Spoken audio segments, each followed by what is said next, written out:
Hello mga dear! So ito na nga, ikukwento ko sa inyo kung paano ako nag-aaral lumangoy. So sa first few weeks ng aking swimming lesson, na ako lang mismo rin ang nagtuturo sa aking sarili kasi ayoko paturuin si dear kasi nga lulunurin niya lang ako. Ito ang ginawa ko. So tumayo ako dito sa side na to and then kahit wala tong kickboard and then magdadapa lang ako and then mag-kicking. Kick. Tama ba yung term na yun? So, yan. Pa-practice lang akong mag-kick according sa napanood ko sa YouTube. So, mga after few weeks ng pagpa-practice ko, doon ako nagkaroon ng lakas ng loob na umatras. So, yan. Umatras ako from this side, mga 50 centimeters away from that.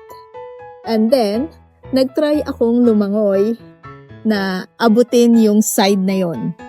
So, ang goal ko lang ay maabot ko yon at hindi ako lumubog at hindi mabasa yung tenga ko kasi nga natatakot ako eh. So, yan lang. And then, abangan nyo sa part 2 kung ano na yung ginawa ko next.